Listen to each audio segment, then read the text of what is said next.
आज की इस क्लास में जानेंगे समास क्या होता है और समास के जो है प्रकार क्या होते हैं, ठीक। और इसके जितने भी महत्वपूर्ण एग्जाम्पल हैं सभी को देखेंगे। और जितने भी बच्चे हैं, ठीक है, चाहे हाई स्कूल में हो या इंटर में हो, ठीक है, चाहे यूपी बोर्ड से हो या भारत के किसी भी अन्य बोर्ड से पढ़ाई कर रहे हैं, हाई स्कूल में या इंटर में, ठीक है, या किसी भी कंपटीशन एग्ज़ाम की तैयारी कर रहे हैं, सभी के लिए जो है ये बहुत ही इम्पोर्टेंट है। और इसमें जो है एक एक पॉइंट को हम बताएंगे, कोई भी पॉइंट छूटेगा नहीं।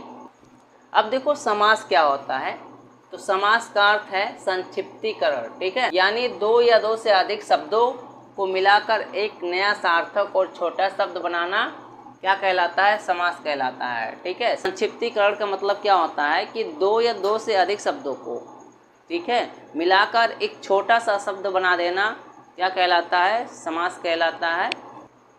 जैसे क्या हो जाएगा, वनवास।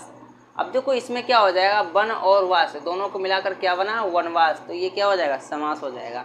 अब देखो इसमें जो भी की पॉइंट है या इसके जो भी छोटे छोटे पॉइंट हैं इसको जानेंगे। अब देखो संक्षिप्तीकरण का मतलब क्या होता है या संक्षिप्तीकरण क्या होता है, तो समास का शाब्दिक अर्थ है संक्षेप में कहना या छोटा रूप देना, ठीक है। संक्षिप्तीकरण का अर्थ क्या होता है कि छोटे शब्दों में, ठीक है, किसी वर्ड को बोल देना या लिखना, ठीक है, या उसको एकदम छोटा कर देना, वो संक्षिप्तीकरण कहलाता है। और अगला पॉइंट होगा सामासिक शब्द क्या होता है, तो समास के नियमों से बना नया शब्द सामासिक शब्द या समस्त पद कहलाता है। मतलब क्या होता है कि समास के जो भी रूल है, नियम है, उसके द्वारा जब एक नया शब्द बनाया जाता है तो उसे क्या कहते हैं, उसे सामासिक शब्द कहा जाता है या समस्त पद कहा जाता है, ठीक है। अब देखो पद क्या होता है, अगला पॉइंट हो जाएगा पद क्या होता है। तो पद किसे कहते हैं, तो समास में दो पद होते हैं, ठीक है। समास में कितने पद होते हैं, समास में दो पद होते हैं। पहला पद क्या कहलाएगा, पूर्व पद, ठीक है, पहला पद इसमें क्या कहलाता है, पूर्व पद।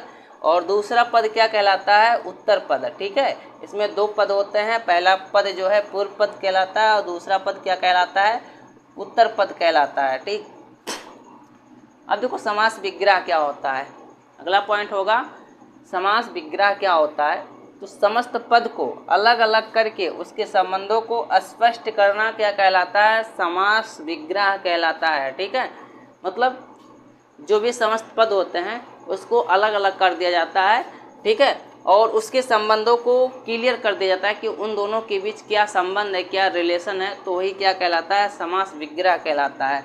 जैसे राजा रानी, ठीक है, अब राजा रानी, तो अब इसके बीच क्या संबंध है, तो इसमें क्या हो जाएगा, राजा और रानी, ठीक है। ये इसके छोटे छोटे की पॉइंट होते हैं जो बहुत ही ज़रूरी है जानना।